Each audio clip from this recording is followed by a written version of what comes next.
प्रणाम। ठीक है, क्लास शुरू करते हैं। पीपीटी विजिबल है ना? Recording in progress. ठीक है, चलो ट्राई करा। चलाओ। आंखें बंद, कमर गर्दन सीधी, एक साथ एक स्वर में गायत्री महामंत्र का उच्चारण। और ट्राई किया था। ओम भूर्भुवः स्वः तत्सवितुर्वरेण्यं भर्गो देवस्य धीमहि धियो यो नः प्रचोदयात्। मेरे सबकी आंखें खोल लीजिए। आज से हम लोग अपने नेट जेआरएफ के सिलेबस की जो यूनिट 3 है उसको हम लोग पढ़ने वाले हैं। यूनिट 3 का नाम है योग उपनिषद। हमारी सेकंड यूनिट में प्रिंसिपल उपनिषद है और हम योग उपनिषद इस यूनिट में पढ़ेंगे। ये हमारा यूनिट 3 का सिलेबस है। इसमें हम लोग को 8 उपनिषद के बारे में पढ़ना है, जिसमें सबसे पहले हम लोग पढ़ेंगे श्वेताश्वतर उपनिषद के बारे में। श्वेताश्वतर उपनिषद में 2 अध्यायों के कुछ टॉपिक्स है, जिसमें दूसरे अध्याय में हमें पढ़ना है ध्यान योग की विधि के बारे में, ध्यान योग के महत्व के बारे में, ध्यान के लिए कौन सा स्थान उचित होगा, प्राणायाम को किस क्रम में करें और प्राणायाम का क्या महत्व होता है। इसके अलावा जब हम प्राणायाम करते हैं या योग सिद्धि कर लेते हैं तो क्या लक्षण हमारे शरीर में दिखाई देते हैं और तत्व ज्ञान क्या है। ये कुछ टॉपिक हमको दूसरे अध्याय से पढ़ने हैं और छठे अध्याय से हम लोग को पढ़ने हैं कि ईश्वर का क्या स्वरूप है और हम ईश्वर को कैसे प्राप्त कर सकते हैं, मोक्ष प्राप्ति कैसे करें। ये कुछ 3 टॉपिक हम लोग को 6 चैप्टर से पढ़ने हैं। इसके अलावा हम लोग दूसरा जो उपनिषद है हमारे, वो है योग कुंडलिनी उपनिषद। योग कुंडलिनी उपनिषद से सिर्फ हमको 3 टॉपिक पढ़ने हैं, प्राणायाम सिद्धि के उपाय, प्राणायाम के भेद और ब्रह्म प्राप्ति के उपाय। फिर 3rd उपनिषद हम लोग पढ़ेंगे योग चूड़ामणि उपनिषद। इसमें ये बहुत छोटा उपनिषद है। इसमें हमको योग के सिर्फ 6 अंग कौन कौन से हैं, उनका क्या सीक्वेंस है और उनको करने से क्या हमको फल मिलता है, इसके बारे में हम लोग पढ़ेंगे। 4था उपनिषद हम लोग पढ़ेंगे त्रिशिक ब्राह्मण उपनिषद। इसमें भी सिर्फ 3 टॉपिक हम लोग को पढ़ने हैं, अष्टांग योग, कर्म योग और ज्ञान योग। उसके बाद जो 5th उपनिषद हम लोग पढ़ेंगे योग तत्व उपनिषद। इसमें हम लोग योग की 4 अवस्थाएं, मंत्र योग, लय योग, हठ योग और राजयोग, इन चारों के बारे में पढ़ेंगे। इसके अलावा हम लोग पढ़ेंगे आहार और दिनचर्या कैसी होनी चाहिए योगी की। उसके बाद हम लोग पढ़ेंगे योग सिद्धि के क्या लक्षण होते हैं और क्या सावधानियां योगी को रखनी चाहिए। फिर हम लोग 6 चैप्टर में पढ़ेंगे, 6 उपनिषद में पढ़ेंगे कि ध्यान का क्या महत्व है, प्रणव का क्या स्वरूप होता है। शर्मा जी प्लीज म्यूट कर लीजिए। ध्यान बिंदु उपनिषद के बारे में, ध्यान बिंदु उपनिषद में हम लोग प्रणव ध्यान की विधि के बारे में, 6 प्रकार के योग के बारे में और नादानुसंधान। फिर 7वां उपनिषद नाद बिंदु उपनिषद पढ़ेंगे। इसमें ओंकार की 12 मात्राएं हैं, उनके बारे में हम लोग इसमें डिटेल में पढ़ेंगे। और आखिरी जो उपनिषद हम लोग पढ़ेंगे योगराज उपनिषद पढ़ेंगे, जिसमें मंत्र, लय, हठ, राजयोग और 9 चक्र और उनमें 9 चक्रों में कैसे ध्यान किया जाता है इसके बारे में पढ़ेंगे। तो हमारा जो 3rd यूनिट का सिलेबस है बहुत छोटा सिलेबस है, यहाँ पे दिख बहुत ज्यादा रहा है लेकिन काफी सारे टॉपिक्स इसमें ऐसे हैं जो कि हम लोग हर उपनिषद में इसमें पढ़ने वाले हैं, तो इसमें बहुत ज्यादा याद रखने की नीड नहीं होती है। बहुत स्कोरिंग यूनिट है ये। सिर्फ इन 8 उपनिषदों को पढ़ लिया, 8 उपनिषदों के भी बहुत छोटे छोटे टॉपिक्स, 2-2, 3-3 टॉपिक्स है सब में, तो इसको पढ़ लिया तो हमारे 8 से 9 नंबर पक्के हैं, है ना। तो स्कोरिंग यूनिट है, थोड़ा बहुत बस हमको याद करने का है, बाकी इजी यूनिट है। तो हम लोग इसको पढ़ना स्टार्ट करते हैं।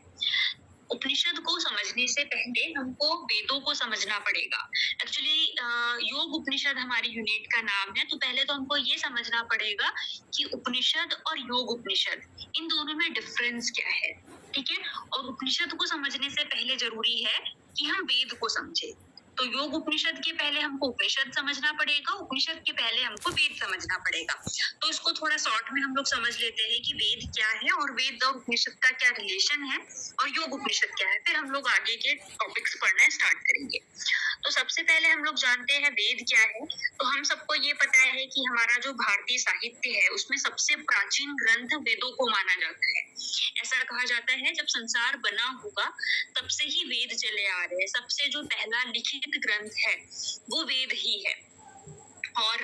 लिखने से पहले भी, जब वो रिटन फॉर्म में आया, उसके पहले भी इस ब्रह्मांड में उपस्थित था, लेकिन वो ध्वनि की फॉर्म में था। फिर जो हमारे ऋषि मुनि हुए, उन्होंने अपने ध्यान के माध्यम से, तप के माध्यम से उस ब्रह्मांड में जो ध्वनि के रूप में ज्ञान है उसको अर्जित किया। उसके बाद उस ज्ञान को रिटन फॉर्म में लेकर आए और उसी ज्ञान को हम लोग वेद के रूप में जानते हैं। इसीलिए बहुत जगह आपको देखने को मिलेगा कि वेद जो है वो अपौरुषेय है, किसी पुरुष ने उसकी रचना नहीं की है, वो पहले से ही ब्रह्मांड में थे, लेकिन हमारे पास तो लिखित रूप में है। तो ये लिखे कैसे गए, है ना? तो उसकी छोटी सी एक स्टोरी है, मैं अभी आने वाली स्लाइड में बताऊंगी कि वेद जब ब्रह्मांड में जब अपौरुषेय थे तो वो लिखे हुए कैसे हमको मिले। ठीक है, इसको हम लोग अगली वाली स्लाइड में देखेंगे। तो वेद का बेसिकली, वेद जो शब्द है वो विद धातु से बना है, जिसका मतलब होता है पवित्र ज्ञान। कहीं कहीं पर हमको देखने को मिलेगा कि वेदों की संख्या 3 कही गई है और कहीं कहीं पर वेदों की संख्या 4 देखने को मिलती है। तो दोनों ही चीजें सही है। कुछ विद्वानों का मानना है कि जो मूल वेद है वो 3 ही है, ऋग्वेद, यजुर्वेद और सामवेद। फिर ऐसा कहा जाता है कि जब वेदों की रचना हुई तब कुछ बहुत इंपॉर्टेंट मंत्र थे वो छूट गए थे, जो तीनों ही वेदों में शामिल नहीं किए गए, तो एक चौथा वेद बना दिया और सभी मंत्रों को जो बचे हुए थे उसमें डाल दिया और उस वेद का नाम जो है वो अथर्ववेद दे दिया। तो दोनों ही चीजें सही है। हमको प्राचीन ग्रंथों में इति वेदस्त्रयी के नाम से भी हमको रेफरेंस मिलता है और चत्वारो वेदा यानी वेद 4 प्रकार के होते हैं, ऐसा भी हमको देखने को मिलेगा। तो दोनों ही चीजें गलत नहीं है। ठीक, अब स्टोरी समझ लीजिए पहले कि वेद से उपनिषद आए कैसे। तो बेसिकली जब मैंने जैसे अभी बताया कि ऋषियों ने ज्ञान के माध्यम से एक कंपाइल्ड नॉलेज बनाया, उसको उन्होंने वेद कह दिया। अब क्या था कि पहले जो गुरु शिष्य परंपरा थी वो मेमोरी के थ्रू पहुंचती थी। फॉर एग्जाम्पल, मैं कोई गुरु हूँ, मेरे पास जो वेद का ज्ञान है जो मैंने अपने तप से लिया है वो मैंने अपने शिष्यों को दिया। तो क्या होगा कि जैसे मैंने 100 लाइन्स आप लोग को समझाई, अब मैं बोलूं कि आपको जो मैं आज की पूरी क्लास में मैंने 100 लाइन्स आपको सिखाई है, ये आपको कल अपने कोई दूसरे जो एक नया ग्रुप है उसको सिखानी है, तो 100 की 100 लाइन तो आप एकदम से नहीं सीख पाओगे, नहीं आगे सिखा पाओगे, है ना? हो सकता है कि मैंने अगर 100 लाइन सिखाई है उसमें से आप 90 लाइन सीखे और आगे आप 90 लाइन को कन्वे कर रहे हो। फिर आपके जो स्टूडेंट्स रहेंगे वो 90 में से हो सकता है 80 लाइन्स आगे कन्वे कर पाए। तो ये रियलाइज हुआ कि जो मेमोरी के थ्रू जो नॉलेज आगे हम लोग फॉरवर्ड कर रहे हैं वो उतना मतलब बिल्कुल 100% नहीं दे पा रहे, तो उसको हमको लिखने की जरूरत है। तब महर्षि व्यास ने क्या किया, उस पूरे कंपाइल्ड नॉलेज को जो हम मेमोरी के थ्रू एक दूसरे में आगे फॉरवर्ड कर रहे थे उसको उन्होंने एक वेद में कंपाइल कर दिया। अब जो पूरा ज्ञान था वो एक वेद बन गया। ठीक है, अब वो एक वेद हर शिष्यों को पढ़ाया जाने लगा। जितने भी आश्रम थे महर्षि वेद व्यास के या जितने भी ऋषि थे, सबके आश्रम में वो एक वेद पढ़ाया जाने लगा। लेकिन 100 साल हुए, 200 साल हुए, कुछ टाइम बाद ये रियलाइज हुआ ऋषियों को कि ये जो कंप्लीट वेद है इतना बच्चे जो है, स्टूडेंट्स जो है वो पढ़ नहीं पा रहे हैं, इसको हमको पार्ट्स में डिवाइड करना पड़ेगा, ये मेमोरी से ज्यादा हो रहा है बच्चों की, है ना, स्टूडेंट्स की। तो उन्होंने उस वेद को 4 पार्ट में डिवाइड कर दिया और बोला कि भाई अब पूरा वेद मत पढ़ो, आप किसी एक वेद में स्पेशलाइजेशन ले लो। ये जस्ट वैसा हो जाता है जैसे हम लोग 10th तक सारे सब्जेक्ट्स पढ़ते हैं, साइंस भी पढ़ते हैं, आर्ट्स भी पढ़ते हैं, लेकिन आगे सारे सब्जेक्ट्स में ग्रेजुएशन करना, पोस्ट ग्रेजुएशन करना, सारे सब्जेक्ट में 12th करना तो पॉसिबल नहीं है। तो यही होता है कि क्या किया उन्होंने, स्पेशलाइजेशन कर दिया कि आप 10th के बाद या तो सिर्फ मैथ्स ले लो, साइंस ले लो, या तो आर्ट्स ले लो या कॉमर्स ले लो।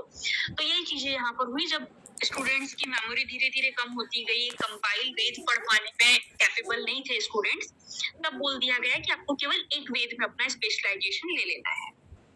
अब बच्चे क्या करने लगे, स्टूडेंट्स क्या करने लगे, चारों वेद में से एक वेद को पढ़ने लगे। अब महर्षि वेदव्यास ने जब ये वेद की 4 शाखाएं बनाई, 4 पार्ट में जब डिवाइड किया, तो उन चारों वेदों के एक एक ऋषि बना दिए। समझो कि एक एक एचओडी बना दिए। तो ऋग्वेद के एक एचओडी हो गए, उन ऋषि का नाम था पैल ऋषि, है ना। महर्षि वेदव्यास ने पैल को ऋग्वेद का ऋषि बना दिया। ऐसे ही यजुर्वेद का जो ऋषि बनाया वो याज्ञवल्क्य नाम के ऋषि को बनाया, सॉरी वैशंपायन नाम के ऋषि को बनाया। ठीक है। सामवेद का जो ऋषि थे वो जैमिनी नाम के ऋषि को बनाया, और अथर्ववेद के जो ऋषि थे वो सुमंतु नाम के एक ऋषि थे, इनको बना दिया।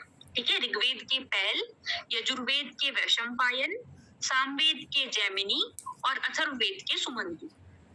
एक अब ये चारों जो ऋषि थे अपने अपने आश्रम चलाने लगे, और जब वेद 4 पार्ट में टूटा तो इनको कहा गया संहिताएं।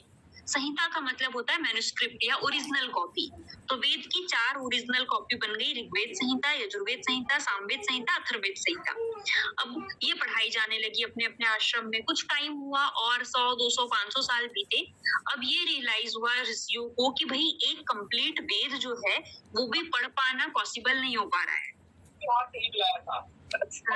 ये अथर्ववेद के ऋषि कौन हुए थे?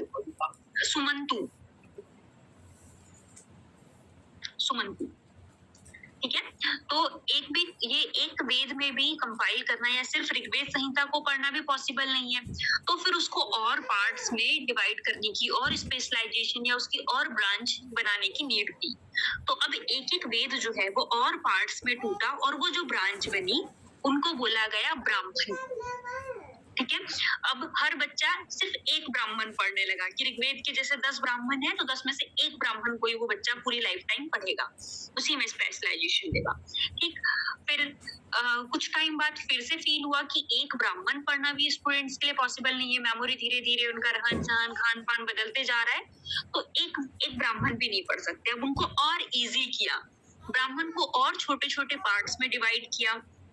अब वो ब्राह्मण बन गए आरण्यक। ठीक है। फिर आरण्यक कुछ समय तक पढ़ाने लगे, एक आरण्यक, उसके बाद और मेमोरी लॉस हुई, वो भी टफ पढ़ने लगा, तो अब वो आरण्यक को और छोटे छोटे पार्ट्स में डिवाइड किया और वो बने उपनिषद। तो बेसिकली था क्या, पहले एक वेद था, उसको 4 संहिताओं में डिवाइड किया। अब उन 4 संहिताओं को मल्टीपल ब्राह्मण में डिवाइड किया, मल्टीपल ब्राह्मण आरण्यक में डिवाइड हुए, और वो जो आरण्यक थे उनकी और ब्रांचेस बनी और वो उपनिषद बने। तो वेद एक था। इस प्रकार से उनकी जब ब्रांचेस टूटी तो जो उपनिषद बने वो बने 1131, 1131, इतने उपनिषद होने चाहिए थे। लेकिन क्या हुआ कि हमारे भारत में जैसे लिखने की जो परंपरा थी, जीरोक्स मशीन उस टाइम अवेलेबल नहीं थी। लोग जो नोट्स बनाते थे स्टूडेंट्स, वो या तो पत्तों पे बनाते थे, पत्थर पे बनाते थे, तो बहुत सारी चीजें क्या थी, धीरे धीरे नष्ट भी होती गई। जो चीजें थोड़ी बहुत लिखी हुई थी ताम्र पत्रों पे, जो हमारी लाइब्रेरी में, जो कोच की लाइब्रेरी थी राजा कोच की धार में, वहां पे तक्षशिला की लाइब्रेरी में, नालंदा की लाइब्रेरी में कुछ ओरिजिनल मैन्युस्क्रिप्ट इन 1131 में से थी। लेकिन जब लाइब्रेरीज को मुगलों द्वारा जलाया गया तो बहुत सारे जो वेदों की मैन्युस्क्रिप्ट थी, उपनिषद थे, वो बहुत सारे जल के नष्ट हो गए। तो करंट में यदि हमारे पास बोला जाए तो इन 1131 में से सिर्फ 230 उपनिषद जो है हमारे पास लिखी हुई फॉर्म में अभी अवेलेबल है। ठीक। और इन 230 में से भी जो ओरिजिनल है, जो ताम्रपत्र पे लिखी हुई है, या जो ओरिजिनल जिसको बोलते हैं ना मैन्युस्क्रिप्ट, वो सिर्फ 12 शाखाएं ही हमारे पास है। ऋग्वेद की 2, यजुर्वेद की 6, सामवेद की 2 और अथर्ववेद की 2, इतनी शाखाएं ओरिजिनल फॉर्म में हमारे पास है। बाकी तो फिर इधर उधर के मैन्युस्क्रिप्ट को जोड़ तोड़ के ऐसे करके वो लिखी हुई है ना। तो ये हमारा जो बेसिक कॉन्सेप्ट है वो आप लोग को समझ में आ गया होगा कि कैसे वेद से उपनिषद आए। अब मैंने बोला कि वेदों की जो संख्या है, उपनिषदों की संख्या जो है वो मैंने आप लोग को बताई 1131 है। उसमें से जलने के बाद 230 बचे। लेकिन हम लोग बोलते हैं कि 108 उपनिषद है। तो वो 108 उपनिषद कौन से हैं? तो वो 108 उपनिषद वो है जो जब एक बार हनुमान जी बहुत डिप्रेशन की कंडीशन में थे, आप समझो अवसाद उनको हो गया था, तो भगवान राम के पास वो गए। उन्होंने बोला कि भगवान मुझे कुछ ज्ञान दो ताकि मैं इन सब चीजों से मुक्त हो सकूं। तब भगवान ने उन्हें बोला कि आप इन 108 उपनिषदों को स्टडी करो। वो 108 उपनिषद की जो लिस्ट हमको मिलती है वो मुक्तिक उपनिषद में मिलती है। मुक्तिक उपनिषद का 31 नंबर का जो वर्ष है वहां पे हमको 108 उपनिषदों की लिस्ट मिल जाएगी। तो 108 जो इम्पोर्टेंट उपनिषद या प्रमुख उपनिषद जो हम बोलते हैं ना, वो 108 वो है। आप लोग ने शायद सेकंड यूनिट पढ़ ली होगी नेट के सिलेबस की, उसमें प्रिंसिपल उपनिषद आप लोग ने पढ़े। तो 108 में से वो 10 उपनिषद जिन पे आदि शंकराचार्य जी ने अपना भाष्य लिखा था, उन 10 उपनिषदों को मुख्य उपनिषद बोलते हैं, जो कि शायद आप लोग ऑलरेडी पढ़ चुके होंगे। अब हम आते हैं अपने थर्ड यूनिट पे कि योग उपनिषद क्या है। तो इन 108 उपनिषदों को जब सब्जेक्ट के बेस पे डिवाइड किया कि देखो कुछ उपनिषद ऐसे होंगे जिसमें एक मिनट है ना, कुछ उपनिषद ऐसे होंगे जिसमें आपको मिलेगा कि जो मुख्य तत्व है उनका जो सेंट्रल थीम है वो शिव भगवान है। तो ऐसे 14 उपनिषद थे, उनको शैव उपनिषद बोल दिया गया। कुछ उपनिषद 108 में से ऐसे थे जिनमें विष्णु के बारे में बोला तो उनको वैष्णव उपनिषद बोला। कुछ उपनिषद थे जिनको संन्यास उपनिषद बोला जो कि 23 थे। 9 उपनिषद में माता के बारे में, शक्ति के बारे में था तो उनको शाक्त उपनिषद बोला। कुछ उपनिषद थे जिनमें सामान्य जो चीजें हैं वो बताई गई थी, उनको सामान्य वेदांत उपनिषद बोल दिया। और इन्हीं 108 में से 20 उपनिषद ऐसे थे जो कंप्लीटली डेडिकेटेड थे योग के लिए। उनमें पूरे योग के बारे में ही चर्चा की है, आसन, प्राणायाम, योग के अंग, योग के प्रकार, मुद्राएं, बंध, ये सारी चीजें, चक्र, नाड़ियां, ये सब है। तो उनको 20 योग उपनिषद बोला। तो हमारे सिलेबस में इन 20 योग उपनिषद में से 8 उपनिषद हमको पढ़ने हैं। ठीक है, अब हम थोड़ा सा और देख लेते हैं उपनिषदों के बारे में। इनमें से काफी चीजें आप लोग पहले से भी जानते होंगे। उपनिषद के अर्थ के बारे में आप लोग को पता ही होगा कि उपनिषद उपनि और सद 3 चीजों से मिलकर बना है, जिसका मतलब होता है गुरु के निकट बैठना। उपनिषदों के अगर हम रचना काल की बात करें तो सबके अलग अलग मत है। कोई बोलता है उपनिषद इतना पुराना है, कोई बोलता है इतना पुराना है। तो कुछ इंपॉर्टेंट हम लोग देख लेते हैं, जैसे कि महर्षि दयानंद बोलते हैं कि वेद जितने पुराने हैं उतने ही पुराने उपनिषद है, क्योंकि बेसिकली उपनिषद जो है वो वेदों से ही निकल कर आए हैं। बाकी सायन जो है एक विद्वान हुए हैं, उन्होंने भी बोला कि वेद जितने पुराने हैं उतने ही पुराने हमारे उपनिषद होंगे। एक इतिहासकार हुए हैं रमेश चंद्र दत्त, उनका मानना है कि वेद होंगे लगभग 2000 से लेके 1400 वर्ष पुराने होंगे। मैक्स मूलर बोलते हैं कि 1200 ईसा पूर्व होंगे। बाल गंगाधर तिलक ने अपनी ज्योतिष गणनाओं को आधार बनाया और उनका कहना है कि वेद लगभग 6000 से 4000 साल पुराने हैं, उपनिषद इतने पुराने हैं, है ना। तो ये बहुत सारे विद्वान हैं, इनका अपना अलग अलग मत है, इनको हमको याद करने की जरूरत नहीं है एग्जाम पर्पस से, बस एक नजर घुमा देना है। ठीक है, अब उपनिषदों की संख्या के बारे में मैंने आप लोग को बता ही दिया कि 1131 उपनिषद में से 230 ही हमारे पास उपलब्ध है। सबसे पहले जो उपनिषदों का प्रकाशन किया था वो एक सुब्रमण्यम शास्त्री थे, 1883 में उन्होंने किया था तत्व विवेचन प्रेस से, है ना। पब्लिशर था तत्व विवेचन प्रेस मुंबई का, वहां से उपनिषदों का प्रकाशन हुआ था। उसके बाद फिर बहुत सारे प्रकाशन हुए, जैसे निर्णय सागर प्रेस ने 108 उपनिषदों का प्रिंट किया, अड्यार लाइब्रेरी से 179, गुजराती प्रिंटिंग प्रेस से 223, मोतीलाल बनारसी दास का जो पब्लिकेशन है वहां से 188 उपनिषद। तो इस तरीके से बहुत सारे उपनिषदों का अलग अलग पब्लिशर ने प्रकाशन किया। एक बहुत याद रखने वाली बात ये है कि मुगल सम्राट जो शाहजहां थे, उन शाहजहां के एक पुत्र थे दारा शिकोह, उन्होंने उपनिषदों से प्रभावित होकर 1656-1657 में जो 50 उपनिषद थे उनका फारसी में अनुवाद किया था। ये हमको याद रखना है। यहाँ से 1-2 बार क्वेश्चन बन चुका है कि किसके पुत्र ने, नाम क्या था, दारा शिकोह, कितने उपनिषदों को करवाया और किस भाषा में करवाया। यहाँ से 1-2 बार क्वेश्चन बन चुके हैं, तो इसको हमको याद रखना है। ठीक है, और फिर ये जो दारा शिकोह ने 50 उपनिषदों को फारसी में ट्रांसलेट करवाया था, इन्हीं का लैटिन में भी ट्रांसलेशन करवाया था एनक्वेटिल टुपेरोन ने। ठीक है, और उसका नाम दिया था, लैटिन में जब उपनिषदों का ट्रांसलेशन हुआ उस बुक का उन्होंने नाम दिया था औपनिषद। तो ये भी एक बहुत इंपॉर्टेंट लाइन है, इसको हमको याद रखना है। ठीक, अब ठीक है, योग उपनिषदों पे हम बात करते हैं कि योग उपनिषद मैंने आप लोग को बताया है, वो 108 में से वो 20 उपनिषद जिनमें योग के बारे में है उनको हम लोग बोलते हैं योग उपनिषद। तो यहाँ पे चीजें क्लियर हो रही होगी, प्रिंसिपल उपनिषद और योग उपनिषद में क्या डिफरेंस है। ठीक है, तो 20 योग उपनिषद कौन कौन से हैं, एक बार नाम डिस्कस कर लेते हैं। पहला उपनिषद है हंस उपनिषद, अमृत नाद उपनिषद, तेजो बिंदु उपनिषद, नाद बिंदु उपनिषद, ध्यान बिंदु उपनिषद, ब्रह्म विद्या उपनिषद, योग तत्व उपनिषद, त्रिशिक ब्राह्मण उपनिषद, योग चूड़ामणि उपनिषद, मंडल ब्राह्मण उपनिषद, योग सिखोपनिषद, पशुपत ब्रह्म या पाशुपत ब्रह्म भी कहीं कहीं पर मिलता है, पशुपत ब्रह्म उपनिषद, योग कुंडलिनी उपनिषद, महावाक्य उपनिषद, वराह उपनिषद, सांडिल्य उपनिषद, अद्वैतारक उपनिषद, क्षुरिका उपनिषद, जाबाल दर्शन उपनिषद और ब्रह्म बिंदु उपनिषद। ये 20 उपनिषद है जिनको हम लोग योग उपनिषद बोलते हैं। इन 20 के अलावा एक और उपनिषद मिलता है हमको, योगराज उपनिषद। इसको 21वां योग उपनिषद भी बोला गया है। ठीक है, इसको 21वां योग उपनिषद भी कहा गया है। ठीक, तो अभी आप देखोगे कि हमने जो सिलेबस जब डिस्कस किया था वहां पे 8 उपनिषद हमने बोले थे। 8 में से ये जो मैंने पहला पॉइंट जहाँ पे आपको 20 उपनिषद के नाम गिनाए है, इसमें सिर्फ 6 ही उपनिषद आपको मिलेंगे, है ना। योगराज उपनिषद उनकी अलग है 20 योग उपनिषदों में से। इसके अलावा हमने सिलेबस जब डिस्कस किया था तो उसमें एक उपनिषद मैंने बताया था श्वेताश्वतर उपनिषद। तो बेसिकली ये हमारे नेट के सिलेबस में भले इसको योग उपनिषद की यूनिट में डाल दिया हो, लेकिन ये योग उपनिषद नहीं है ना। इसको कहीं कहीं पे आपको प्रिंसिपल उपनिषद में भी देखने को मिलता है। ऐसा बोला जाता है कि शंकराचार्य जी ने 10 नहीं 13 उपनिषदों पे भाष्य किया था। उन 13 में से एक श्वेताश्वतर उपनिषद भी था। तो कहीं कहीं पर इसको प्रिंसिपल उपनिषद में भी मानते हैं, लेकिन ये योग उपनिषद नहीं है ना। योग उपनिषद हमारे 20 अलग है, पर इस यूनिट में है तो हम लोग इसको पढ़ेंगे।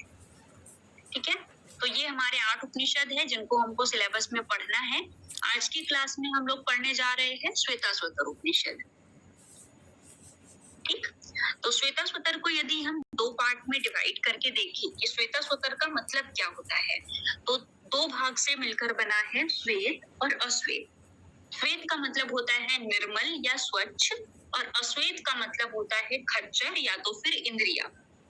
तो वो उपनिषद जो कि हमारी इंद्रियों को, जो कि अपवित्र बोल सकते हैं या अश्वेत बोल सकते हैं क्योंकि ये अपने विषयों में डूबी हुई है, तो वो उपनिषद जो कि हमारी इंद्रियों को निर्मल बनाए या खच्चर से निर्मल बनाए, अपवित्र से पवित्र बनाए, ऐसे उपनिषद को या ऐसे ज्ञान को श्वेताश्वतर उपनिषद कहा गया है। ये जो पूरा श्वेताश्वतर उपनिषद है, जब आप प्रिंसिपल उपनिषद पढ़ रहे होंगे तब भी आपने देखा होगा कि हर जो उपनिषद है वो एक वेद के साथ कनेक्टेड है। तो हमको जब हम योग उपनिषद पढ़ेंगे तब भी हम देखेंगे कि हर उपनिषद एक वेद के साथ कनेक्ट है। क्यों कनेक्ट है मैंने पहले ही आप लोग को बता दिया, है ना, क्योंकि उसी वेद से वो धीरे धीरे ब्राह्मण, संहिता, आरण्यक ऐसे करते करते उपनिषद की फॉर्म में आया है। तो कौन से वेद की ब्रांच है ये दिखाता है कि कौन से उपनिषद कौन से वेद से संबंधित है। तो जो श्वेताश्वतर उपनिषद है वो कृष्ण यजुर्वेद से संबंधित है। अच्छा, एक और स्टोरी आप लोग सुन लो, यहाँ पे लिखा हुआ है कृष्ण यजुर्वेद, जबकि जब मैंने यजुर्वेद पढ़ाया था तो वहां पे तो सिर्फ यजुर्वेद पढ़ाया था। ये कृष्ण का क्या कॉन्सेप्ट? तो कृष्ण यजुर्वेद का कॉन्सेप्ट ये है, जैसे कि मैंने स्टोरी में आप लोग को बताया था कि महर्षि वेदव्यास ने जो वेदों का ज्ञान था वो 4 ऋषियों में बांट दिया था। तो वैशंपायन नाम के जो ऋषि थे उनको यजुर्वेद का ज्ञान दिया था। तो वहीं से एक छोटी सी स्टोरी निकल के आती है कि एक बार क्या हुआ कि जो बहुत सारे ऋषि थे वो ब्रह्म तत्व के ऊपर चर्चा कर रहे थे, है ना। ब्रह्म तो बहुत गूढ़ तत्व है, सब ऋषियों के अपने अपने विचार थे, लेकिन कुछ ऐसा फाइनल कंक्लूजन नहीं निकल पा रहा था। तो सभी ऋषियों ने क्या डिसाइड किया कि अपन लोग एक काम करते हैं, सुमेरु पर्वत पे चलते हैं। इतना डीप मुद्दा यदि है ब्रह्म, तो ऐसे दिन के शोरगुल में तो हम इस पर डिस्कस कर नहीं सकते। तो उन्होंने मिडनाइट का टाइम डिसाइड किया, सुमेरु पर्वत की हाइट डिसाइड की कि अच्छा एक काम करते हैं, यहाँ पे अपन लोग मीटिंग करेंगे और फिर उस ब्रह्म तत्व की समरी निकालेंगे, और जो भी इस मीटिंग में नहीं आएगा उसको ब्रह्म हत्या का पाप लगेगा। ब्रह्म हत्या मतलब सबसे बड़ा पाप, ठीक है। तो सभी जो ऋषि लोग थे सभी लोग को मीटिंग में जाना था, लेकिन जो वैशंपायन ऋषि थे वो किसी कारण से मीटिंग में नहीं जा पाए। ठीक है, अब ये तो डिसाइडेड था कि अब उनको ब्रह्म हत्या का पाप मिल चुका है, अब उसका प्रायश्चित तो करना पड़ेगा। तो वो अपने आश्रम आते हैं, अपने जितने भी शिष्य होते हैं उनको सबको बुलाते हैं, ग्रुप मीटिंग लेते हैं, सभी शिष्यों को बोलते हैं कि देखो ऐसा है कि मेरे ऊपर ब्रह्म हत्या का पाप लग चुका है, बहुत बड़ा पाप है, अकेले मेरे बस का नहीं है कि मैं इस चीज का प्रायश्चित कर सकूं, क्योंकि मेरे पास और भी बहुत सारे काम है ना। तो वो अपने सारे शिष्यों को बोलते कि अपन लोग थोड़ा थोड़ा इसका प्रायश्चित कर लेंगे। ठीक है, अब वैशंपायन के एक शिष्य होते हैं, उनका नाम होता है याज्ञवल्क्य। याज्ञवल्क्य क्या होते हैं, थोड़े सीनियर स्टूडेंट होते हैं, 2nd ईयर 3rd ईयर के स्टूडेंट होते हैं ना। तो याज्ञवल्क्य बोलते हैं कि गुरुदेव ये जो छोटे छोटे 1st ईयर के बच्चे हैं या जो नए जो शिष्य आए हैं उनसे क्या प्रायश्चित करवाना, एक काम करते हैं, मैं अकेला ही काफी हूँ आपका प्रायश्चित करने के लिए, तो आप ये छोटे छोटे बच्चों को इन्वॉल्व मत करो 1st ईयर के। तो जो वैशंपायन होते हैं उनको बहुत बुरा लगता है कि मेरे शिष्य होके इसके अंदर इतना ईगो, इतना एटीट्यूड की बोल रहा है कि ये छोटे वालों को इन्वॉल्व मत करो, मैं अकेला ही निपट लूंगा, है ना। तो वो अपने शिष्य याज्ञवल्क्य को बोलते हैं वैशंपायन कि मेरे शिष्य को इतना अहंकार शोभा नहीं देता, आप एक काम करो, मैंने जितना ज्ञान आपको दिया था ना वो मेरे को वापस कर दो। तो ऐसा तो पॉसिबल नहीं है कि किसी का दिया हुआ ज्ञान वापस कर ले, लेकिन उस समय इतनी सिद्धियां हुआ करती थी तो वो जो ज्ञान है वो वापस कर सकते थे। ठीक है, तो जो याज्ञवल्क्य थे उन्होंने वॉमिट कर दी उल्टी की फॉर्म में, सारा का सारा जो ज्ञान है वो बाहर निकाल दिया। उल्टी की फॉर्म में मतलब अन्न के दाने जो है वो उन्होंने बाहर निकाल दिए। ठीक है, अब जो वैशंपायन के जो फर्स्ट ईयर के स्टूडेंट्स थे, जो नए शिष्य थे, उन्होंने क्या किया, तितलियां बन गए वो, और वो जो अन्न के दाने थे जो वोमिट की फॉर्म में बाहर आए थे उनको तितलियां बन के ग्रहण कर लिया। ठीक है, तो वो जो ज्ञान था जो बाहर निकला फिर तितलियां बन के ग्रहण किया, तो उस ज्ञान को बोला गया कृष्ण यजुर्वेद।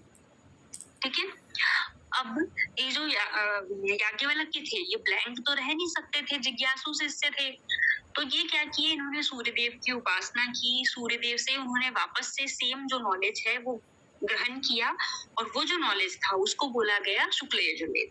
तो वो ज्ञान जो कि शिष्यों ने तितलियां बन के ग्रहण किया था वो कृष्ण यजुर्वेद, और जो वो ज्ञान जो याज्ञवल्क्य ने सूर्य से प्राप्त किया था वो शुक्ल यजुर्वेद। ठीक है, इसीलिए जब आपने तैत्तिरीय उपनिषद पढ़ा होगा तो उसमें यही लिखा था कि कृष्ण यजुर्वेद, क्योंकि उन्होंने तितलियां बन के ग्रहण किया था ना, इसीलिए वो तैत्तिरीय यजुर्वेद था, तैत्तिरीय उपनिषद था। प्रिंसिपल उपनिषद में से एक है ना तैत्तिरीय उपनिषद, वो यहीं से स्टोरी बनी है। ठीक है, तो यहाँ तक कृष्ण और शुक्ल यजुर्वेद की स्टोरी समझ में आ गई होगी कि क्यों दो पार्ट में यजुर्वेद डिवाइड हो गया था।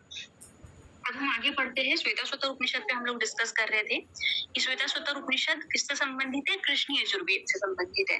इसमें टोटल 6 चैप्टर है। 6 चैप्टर में पहले चैप्टर में 16 मंत्र, दूसरे में 17, तीसरे में 21, चौथे में 22, पांचवे में 14 और छठे में 23।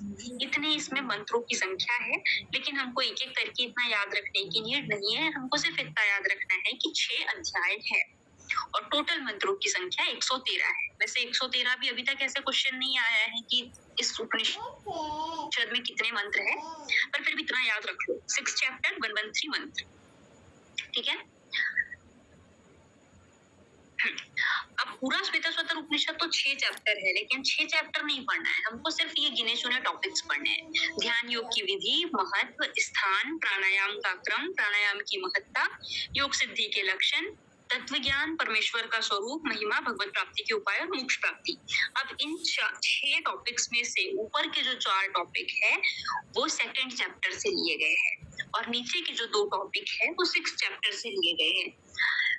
जब 2017 में नेट का एग्जाम हुआ था तो वहां पे सीधे यहीं से क्वेश्चन पूछ लिया था कि परमेश्वर का जो स्वरूप है वो श्वेताश्वतर उपनिषद के किस चैप्टर से लिया गया है ना। तो बहुत बार ऐसे सिलेबस से ऊपर ही क्वेश्चन आ जाते हैं, तो इतना हमको याद रखना है कि ऊपर के 4 टॉपिक 2nd चैप्टर के हैं, नीचे के 2 टॉपिक 6th चैप्टर के। ठीक, अब हम लोग पढ़ते हैं ध्यान योग की विधि के बारे में। ठीक है, तो ध्यान योग की विधि का एक्सप्लेनेशन कहाँ मिलेगा, 2nd चैप्टर में लिखा हुआ है 2/8, यानी कि 2nd चैप्टर 8th नंबर का मंत्र। ठीक, बोला क्या है, ध्यान कैसे करना है, तो बोला है कि ध्यान करने से पहले हमको एक शारीरिक स्थिति लेनी है, अपने आपकी बॉडी को प्रिपेयर करना है। कैसे प्रिपेयर करेंगे, हमारे मस्तक, ग्रीवा और छाती, ये तीनों चीजें एक सीध में होनी चाहिए, अलाइन होनी चाहिए। ऐसे नहीं कि हम झुक के बैठ गए, गर्दन नीचे कर ली, है ना। मस्तक, ग्रीवा और छाती एक सीध में हो। यहाँ से भी क्वेश्चन ऑलरेडी बन चुके हैं प्रीवियस एग्जाम में कि शारीरिक स्थिति में क्या सही होना चाहिए, मस्तक, ग्रीवा, छाती, पेट, कमर, बहुत सारे इसमें ऑप्शन होते हैं, तो हमको ये तीनों का सीक्वेंस याद रखना है। ठीक है, बहुत बार हम लोग जनरली ऐसा होता है ना, कमर गर्दन सीधी, तो हम लोग इसको ऐसे ही लिख देते हैं कि कमर, ग्रीवा और छाती एक सीध में होनी चाहिए। तो हमको याद रखना है मस्तक, ग्रीवा और छाती। ठीक, ये सीधा रखने के बाद हमको क्या करना है कि मन से इंद्रियों को भीतर प्रवेश कराना है। इसका मतलब क्या है कि जब हम ध्यान में बैठ जाए तो हमको अपनी मन को इतना स्ट्रॉन्ग कर लेना है कि हमारी जो इंद्रियां है, आंख, कान, नाक, जीभ, त्वचा, ये 5 इंद्रियां भीतर की तरफ चली जाए, मतलब अपने सब्जेक्ट्स की तरफ ना भागी।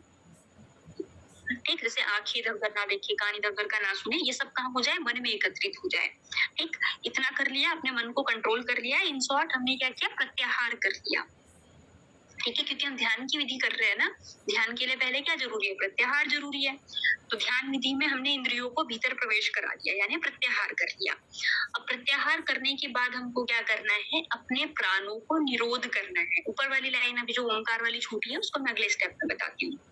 प्रत्याहार करने के बाद प्राणों को निरोध करना है। निरोध करना है मतलब कि प्राण का मतलब है कि हम जो हवा अंदर ले रहे हैं उसको रोक के रखना है। रोक के रखने के लिए पहले हमको अंदर तो लेनी पड़ेगी ना।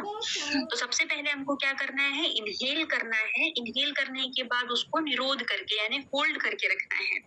तब तक होल्ड करके रखना है जब तक कि प्राण शक्ति क्षीण ना हो जाए। मतलब जब तक अब आपको ऐसा ना लगने लगे कि अब होल्ड करना पॉसिबल नहीं है, तब तक रोक के रखो। उसके बाद फिर आपको रिचेक कर देना है। ठीक, तो ध्यान क्या है?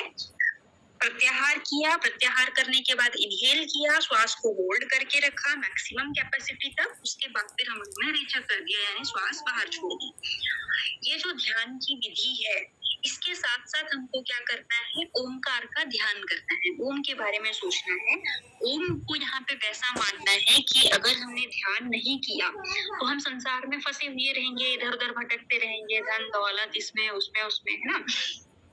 तो हमको ध्यान ओंकार का करना है और समझना है कि ये जो संसार सागर या एक भयानक जलाशय है जिसमें कितने न जाने कितने दुख तकलीफ ये सब कुछ है, तो ओंकार क्या है? एक नौका के समान है जो कि हमको इस भयानक जलाशय से बाहर लेके जा रहा है। मतलब ईर्ष्या द्वेष मोह इन सब से दूर लेके जा रहा है। तो हमको ध्यान में क्या करना है? प्रत्याहार किया, श्वास होल्ड की, होल्ड करने के बाद ओंकार का ध्यान किया। ओंकार को वैसा इमेजिन करना है कि हमको ओंकार इन सबसे बाहर लेके जा रहा है। ठीक है, ये यहाँ पे ध्यान की विधि है। और ये भी कहा है कि हमको जैसे कि कोई एक सारथी होता है, वो जो घोड़े होते हैं, शरारती घोड़े जो रथ में है, उनको जितनी सावधानी से कंट्रोल करता है उतनी ही सावधानी से हमको अपने श्वासों पर कंट्रोल करने के लिए कहा गया है। तो यहाँ पे मन क्या है? सारथी है, और शरारती घोड़े क्या है? हमारी इंद्रिया है। तो ये हमारी यहाँ पे ध्यान की विधि बताई गई। कौन सा चैप्टर में? दूसरे चैप्टर में। ठीक है, समझ आ गई होगी। अब हम आगे बढ़ते हैं। ध्यान के लिए स्थान कौन सा चूज करें? तो कहा गया है समय शुचो शर्करा वहनी वालुका विवर्जिते शब्द जलाशयादिभि मनोनुकूले न तु चक्षु पीड़ने गुहा निवाताश्रयने प्रयोज्ये। ये सेकंड चैप्टर में ही कहा गया है। 10वें नंबर के मंत्र में कहा गया है। इसका मतलब समझते हैं। समय का मतलब होता है कि समतल जगह हो। ध्यान करने के लिए हमको समतल जगह लेनी है, क्योंकि अगर ऊबड़ खाबड़ जगह रहेगी तो हमारा बैलेंस नहीं बनेगा, ध्यान करने में मन नहीं लगेगा। फिर उसके बाद है सुचो। सुचो का मतलब है शुद्ध हो, साफ सुथरी जगह हो। ठीक है, साफ सुथरी जगह बहुत जरूरी है, ये आप लोग समझते ही हो। फिर उसके बाद है शर्करा वहनी वालुका। ये 3 चीजें यहाँ पर बोली है, उनको विवर्जित करना है। मतलब वैसे जगह पे हमको ध्यान नहीं करना है। शर्करा का मतलब होता है कंकड़ वाली जगह। ठीक है, कंकड़ का या बड़े पत्थर जहाँ पे आसपास हो वहां पे हमको नहीं करना है, क्योंकि कंकड़ या बड़े पत्थर रहेंगे तो उसके आसपास कीड़े मकोड़े होने के चांसेस ज्यादा है, जो कि हमारे ध्यान में डिस्टर्ब कर सकते हैं। इसीलिए शर्करा यानी कि कंकड़ या बड़े पत्थर वाली जगह पे हमको नहीं करना है। दूसरा वहीनी, आग भी जहाँ पे बहुत पास में आग हो वहां पे भी नहीं करना है, क्योंकि आग से भी हमको खतरा है। इसके अलावा वालुका, वालुका यानी रेत, रेत भी जहाँ पे हो वहां पे नहीं करना है। इसलिए नहीं करने के लिए कहा है क्योंकि आप लोग ने रेत का नेचर देखा होगा कि गर्मी में बहुत ज्यादा तप जाती है, दिन में बहुत तपी हुई रहेगी और ठंड में बहुत ज्यादा ठंडी हो जाती है। तो एकदम से ये एटमॉस्फेयर को बहुत ज्यादा, बहुत दिन में बहुत गर्म, रात में बहुत ठंडा, ऐसा एटमॉस्फेयर कर देती है। तो वो भी हमारी हेल्थ के लिए नुकसानदायक है। इसीलिए कहा है कि शर्करा वहनी और वालुका इन 3 जगह पे हमको नहीं करना है। उसके बाद बोला है कि शब्द जलाशय आदि, या शब्द का मतलब है जहाँ पे बहुत ज्यादा शोर हो रहा हो, कोलाहल हो रहा हो, वहां पे भी हमको ध्यान नहीं करना है, क्योंकि उससे भी हमारा ध्यान नहीं लगेगा। फिर बोला है जहाँ पे जलाश्रय हो, पनघट यानी नदी तालाब का किनारा हो, वहां पे भी हमको नहीं करना है, क्योंकि ऐसी जगह पे क्या है, जंगली जानवर वगैरह जो है वो पानी पीने वगैरह आ सकते हैं और हमको नुकसान पहुंचा सकते हैं, है ना। अभी तो खैर ये पॉसिबल नहीं है। ये जो उपनिषद लिखे गए थे, जमानों पहले लिखे गए थे, उस रेफरेंस में बोला है कि पनघट के बिल्कुल पास नहीं करना है ना। अभी तो जंगली जानवर ही मिलना बहुत मुश्किल है। ठीक है, उसके बाद बोला है कि मन के अनुकूल जगह होनी चाहिए। आप ये सोचो कि अगर आपका मन कहीं पर नहीं लगता हो, वहां पर आप ध्यान करने की कोशिश करोगे तो कैसे होगा। तो अपनी जगह ऐसी हो जहाँ पे आपके मन को अच्छा लगे। कोई ऐसी जगह ना हो जो आपकी आंखों को तकलीफ दे, है ना, शांत वातावरण हो जहाँ पे आपकी आंखें रिलैक्स फील कर रही हो, ऐसी जगह पर ही हमको ध्यान करना है। उसके बाद बोला है कि गुफा आदि वायु रहित स्थान में हमको करना है, ठीक, नहीं करना है ना। गुहा निवाते, जहाँ पे बहुत गुफा हो या जहाँ पे वायु ना हो, ऐसी जगह पे हमको नहीं करना है। फिर बोला है कि ऐसी जगह हमको चूज करनी है जो समतल हो, पवित्र हो, जहाँ पे कंकड़, आग, रेत, कोलाहल, पनघट नहीं हो, मन को भाने वाली जगह हो, आंखों को तकलीफ ना दे, जहाँ पे गुफा ना हो, वायु रहित स्थान हो, ऐसी जगह पे हमको करना है और परमात्मा से मन को जोड़ना है। ऐसा स्थान हमको चूज करना है। उसके बाद बोला है कि जब हम इस तरीके से ध्यान कर लेते हैं तो इससे हमको कुछ कुछ सिद्धियां प्राप्त हो जाती है। तो वो सिद्धियां कौन सी है, इस पर हम लोग बात करते हैं, ठीक है। तो बोला है कि निहार, धूमार्त, अनिल, नलानाम, खद्योत, विद्युत, स्फटिक, शशि नाम, एतानी रूपानी पुरःसरानी ब्रह्मण्यभिव्यक्ति करानी योगे। यानी कि ये जो चीजें हैं, जो यहाँ पे नाम लिखे गए हैं कि योगाभ्यास करते समय निहार यानी कि ओश, है ना, हमको ऐसा फील होता है कि हमारे आसपास ओस है। ध्यान की अवस्था में हमारे आसपास ओस नहीं है, हम बिल्कुल नॉर्मल टेम्परेचर में, लेकिन हमको अनुभूति होती है इस तरीके की, ओस की, धूम की, सूर्य की अनुभूति होती है, वायु, अग्नि, जुगनू, बिजली, स्फटिक मणि, चंद्रमा, ये सारे जो रूप है, ब्रह्म इस रूप में हमको अपनी अभिव्यक्ति कराते हैं। हमारे आसपास ये होते नहीं है, बस ब्रह्म इन रूपों में हमको फील होते हैं।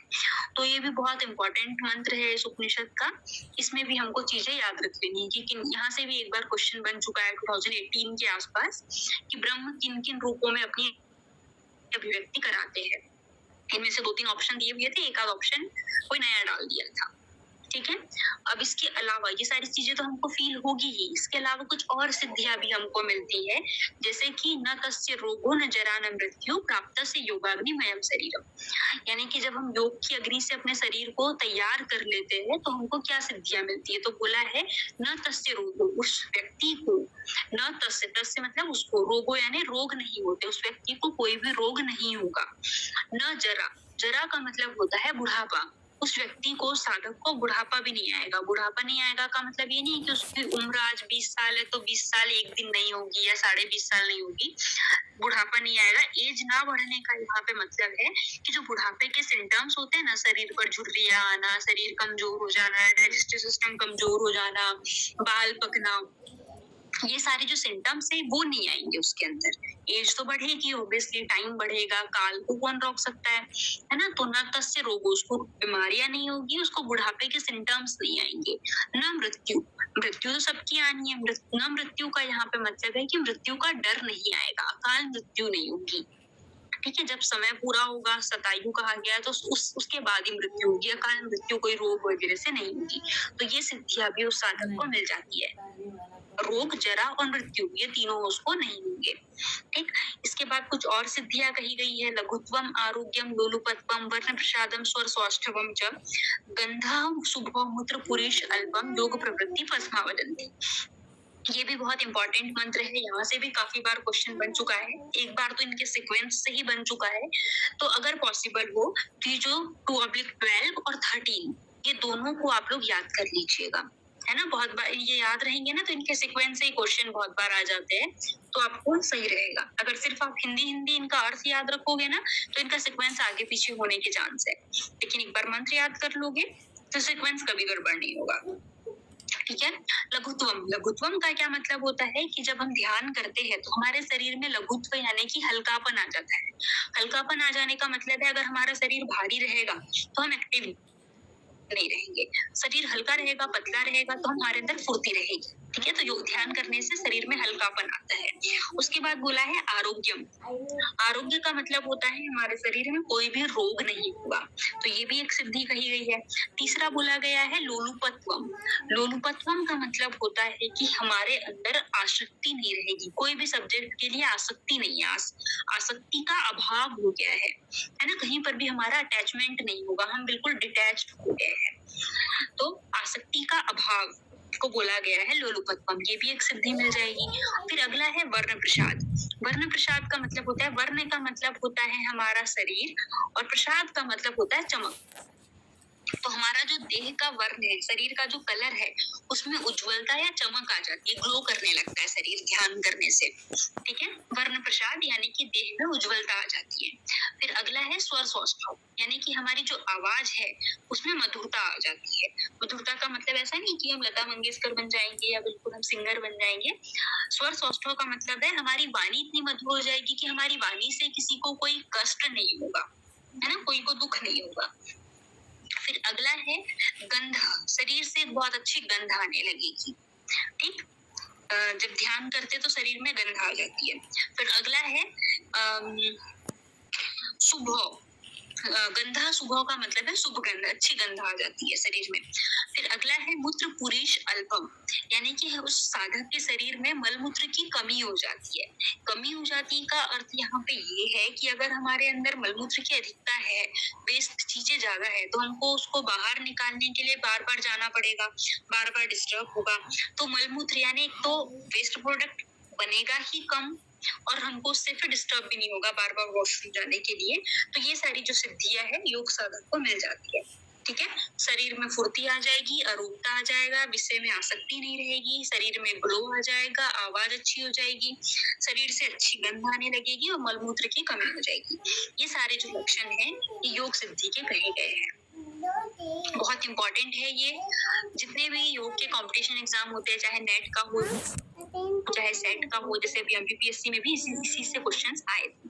ठीक है, तो बहुत इंपॉर्टेंट टॉपिक है ये।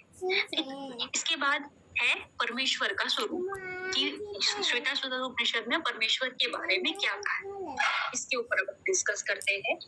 तो ऐसे कुछ स्पेसिफिक इसमें याद रखने वाला नहीं है, यहाँ से क्वेश्चंस भी कम ही बने हैं। पर जो चीजें बताई गई है इस उपनिषद में उसको एक बार हम लोग देख लेते हैं। इसमें से अधिकतर चीजें जो है परमात्मा के बारे में शायद आप लोग जानते ही होंगे। तो यहाँ पे कहा गया है कि परमेश्वर अपनी ईश्वरीय शक्ति से सब पर शासन करता है। ठीक है, तो सब पर शासन करने वाला परमेश्वर को कहा गया है। परमेश्वर को यदि हमको जानना है तो हम कैसे जाने, तो उसका एक उपाय बताया गया है कि परमात्मा को सांख्य योग के माध्यम से हम लोग जान सकते हैं। सांख्य को जाने, सांख्य के बाद हम लोग, सांख्य को जानने के बाद हम परमात्मा को जान सकते हैं। ठीक है, फर्स्ट यूनिट में आप लोग ने शायद सांख्य योग के बारे में थोड़ा बहुत पढ़ ही दिया होगा। ठीक, उसके बाद परमात्मा के बारे में ये भी कहा है कि संसार जब आरंभ हुआ था उसी समय परमात्मा ने ही, यानी परमेश्वर ने ही ब्रह्म को भी उत्पन्न किया था। ठीक है, ऐसा परमेश्वर के बारे में इस उपनिषद में कहा है। ये भी कहा है कि सभी लोगों का जो निर्माण, संरक्षण और संहार, ये तीनों चीजें जो है ये परमेश्वर ही करते हैं।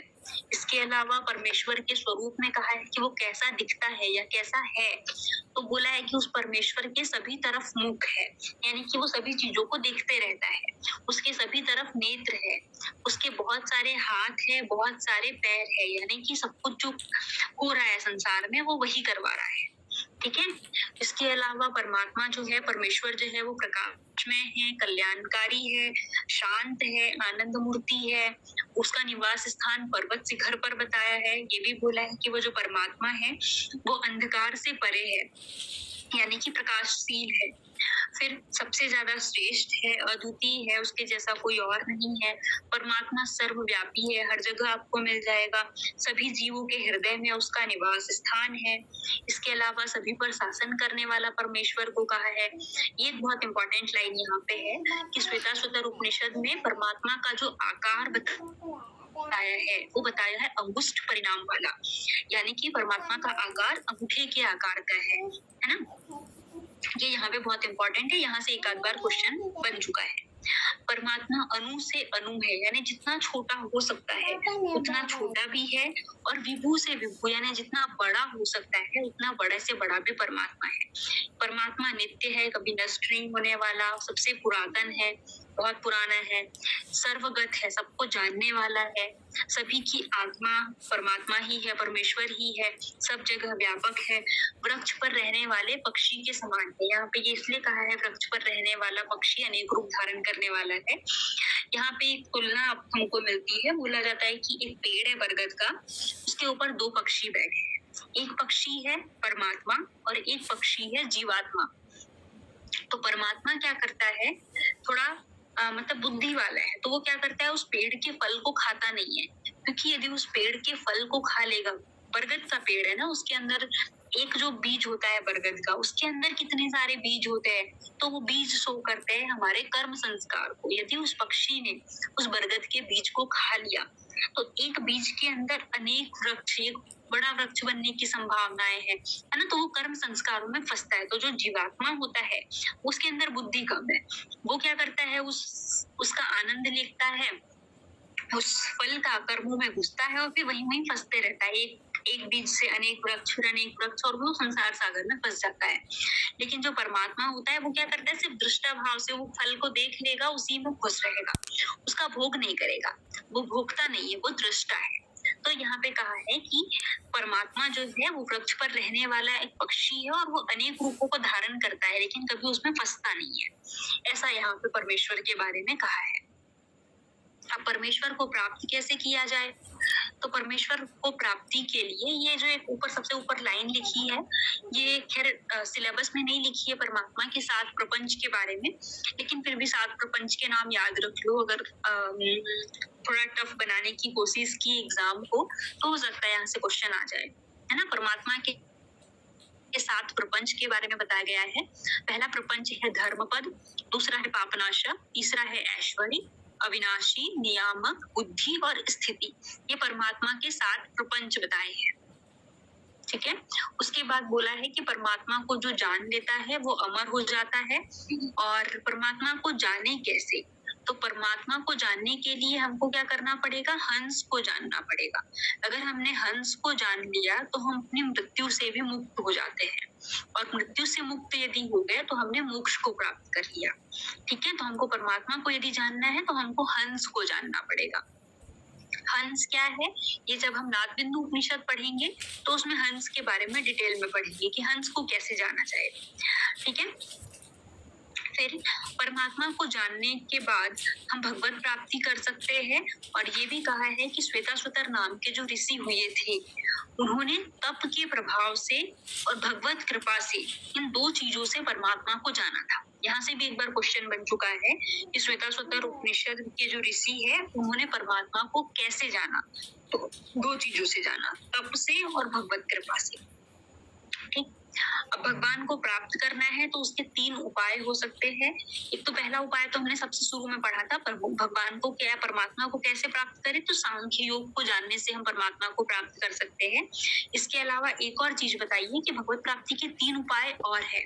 पहला कर्म, दूसरा भक्ति और तीसरा ज्ञान। भक्ति को ही उपासना बोला है। तो भगवान को 3 तरीके से और प्राप्त कर सकते हैं, कर्म योग के थ्रू, भक्ति योग के थ्रू और ज्ञान योग के थ्रू। तो ये भी यहाँ पे बहुत इंपॉर्टेंट है, यहाँ से भी एक आध बार क्वेश्चन बन चुका है, ठीक है।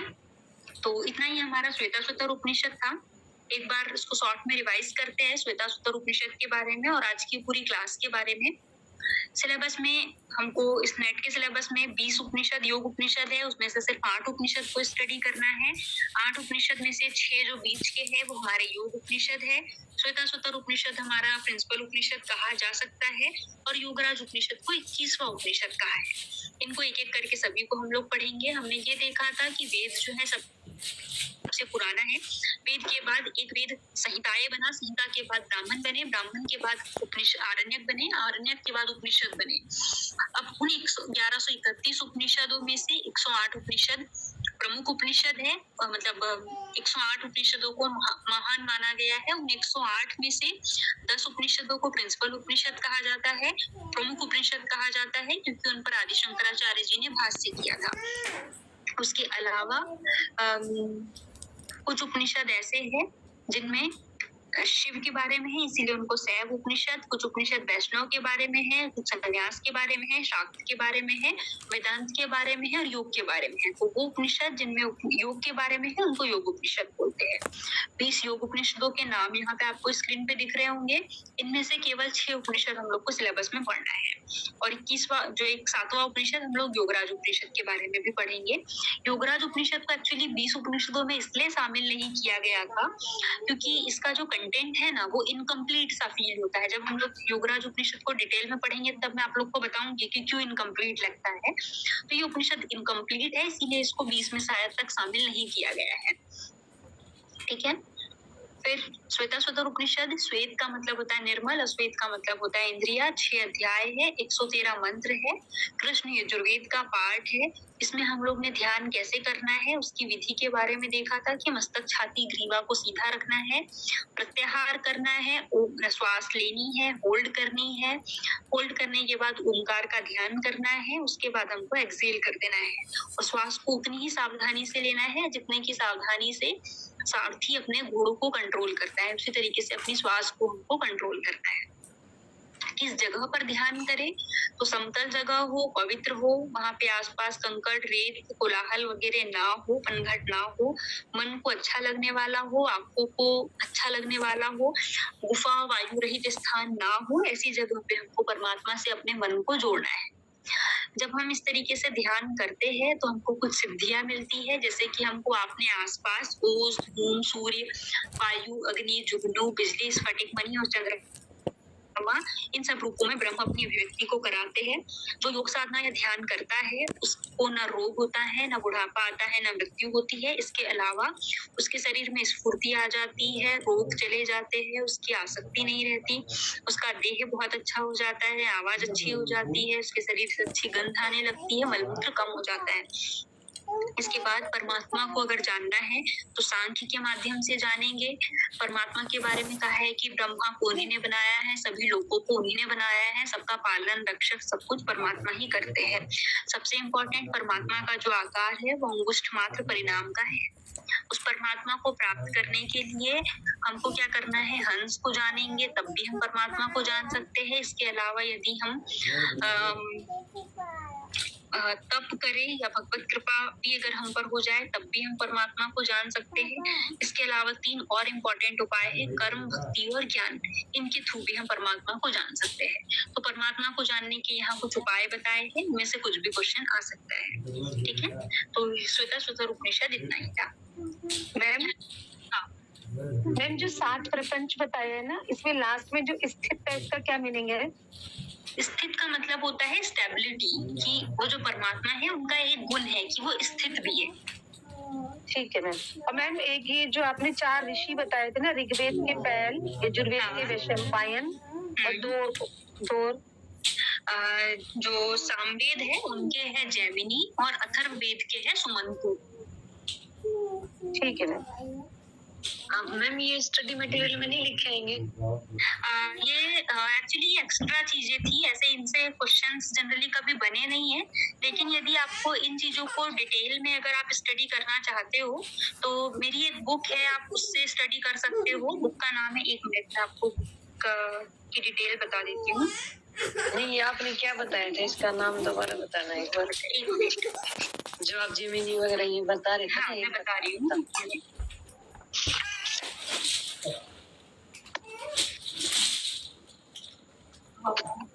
एक मिनट, मैं स्क्रीन शेयर कर दे रही हूँ।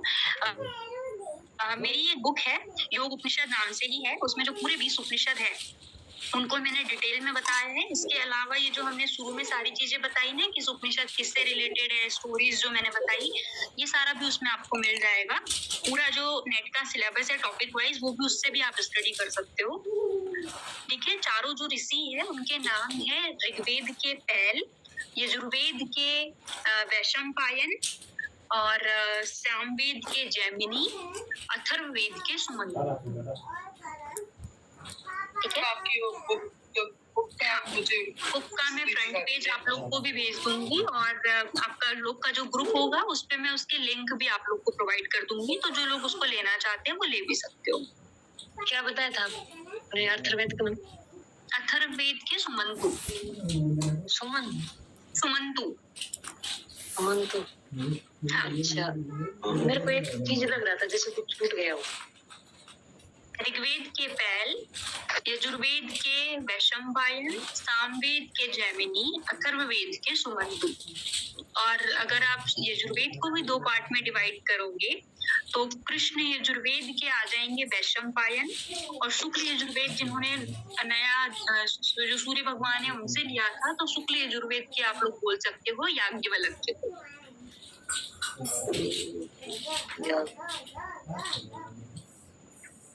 और कृष्ण यजुर्वेद के वैशंपायन। अच्छा, दर्शन पायन। मैम आपने जो स्टोरी बताई थी उनमें जो शिष्यों ने वो ज्ञान को ग्रहण किया था, तो पर नाम ऋषि का ही आएगा वहाँ पे। हाँ, वो ऋषियों को उन्होंने प्रमुख बना दिया था। वेद व्यास जी ने जब 4 पार्ट में डिवाइड किया तो उन चारों को प्रमुख बना दिया। स्क्रीन दिख पा रही है क्या आपको? जी बुक दिख रही है क्या स्क्रीन पे? Yes ma'am. ये बुक है, आपको अमेजोन पे भी मिल जाएगी, फ्लिपकार्ट पे भी मिल जाएगी। अगर आप हार्ड कॉपी लेना चाहते हो तो हार्ड कॉपी भी अवेलेबल है, इसका किंडल वर्जन भी अवेलेबल है, तो आप सॉफ्ट कॉपी भी ले सकते हो, है ना। बाकी लिंक मैं आप लोग को प्रोवाइड कर दूंगी। मैम ये रह गए क्या? हाँ जी। ये जैसे वेद के 4 उपवेद, जैसे कि आयुर्वेद, धनुर्वेद, गांध्र और शिलक वेद। हाँ, एक्चुअली हमारा टॉपिक योग उपनिषद था, इसीलिए मैं वेद में ज्यादा घुसी नहीं। अच्छा अच्छा। और मतलब ये श्वेतासुर उपनिषद में कितने मंत्र? Recording stopped. श्वेतासुर उपनिषद में कितने मंत्र